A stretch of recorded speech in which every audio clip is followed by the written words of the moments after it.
আমার সাধ্য মতন আপনার কিছু জিনিস আমি নিয়ে আইছি। এটা আমার সাধ্য আল্লাহ পাক যতটুকু দিছে এতটুকু, এর বেশি তো আর পারবো না। হ্যাঁ, যতটুকু দিছেন এটা অনেক উপকার হইলো। না এই যে আপনি কি আমার মামা শ্বশুর মামা বাইক নেবো।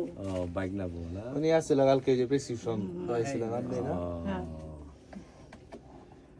তো পরে শুনলাম যে এরকম আছে, সবাইকে কইছে। পরে আমার ছেলেরও পাঠাইছিলাম, সে দেখে গেছে, আপনার খোঁজ খবর নিচে দেখছে যে আসলে খুব খারাপ অবস্থা, অর্থনৈতিক অবস্থা। নেবুলাইজার তো ভাড়ায় গিয়ে দোকানে গিয়ে দেওয়ার লাগে, সবসময় ই করা যায় না। যাইতেও পারে না, যে মানে শ্বাসকষ্ট বেশি উঠে আর কি। ও পরে আর দোকান থেকে আইন নাই, পরে দুন লাগে মেশিনটা। মেশিন, এরপর ওষুধপত্র তো এগুলোর দাম অনেক, হ্যাঁ।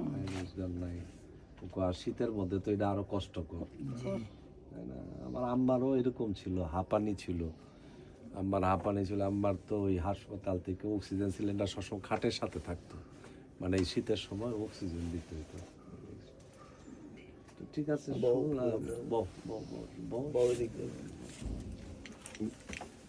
এখন আমার সাধ্য মতন আপনার কিছু জিনিস আমি নিয়ে আইছি। এটা আমার সাধ্য আল্লাহ পাক যতটুকু দিছে এতটুকু, এর বেশি তো আর পারবো না। হ্যাঁ, যতটুকু আছে দিছেন এটা অনেক উপকার হইলো। না এই যে নেবুলাইজার মেশিনটা আছে, এই যে একটা মেশিন আপনার জন্য আনছি। এটা ওই যে আমার ছেলে কেমনে ব্যবহার করতে হইব, এই যে নেবুলাইজার মেশিনটা।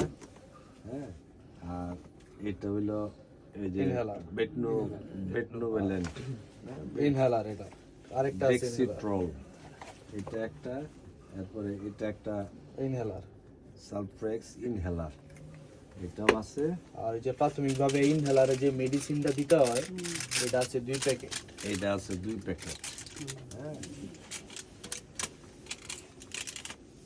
এটা আছে 2 প্যাকেট। আপাতত আপনার মোটামুটি এটা দিয়ে এখন আর বাইরের খরচটা লাগবে না। আপনার শীতের মধ্যে কষ্টটা বেশি হয়।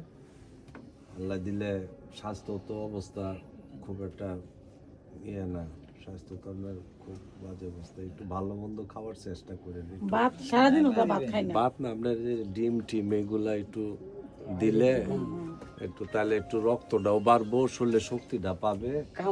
হ্যাঁ, কামাই নাই।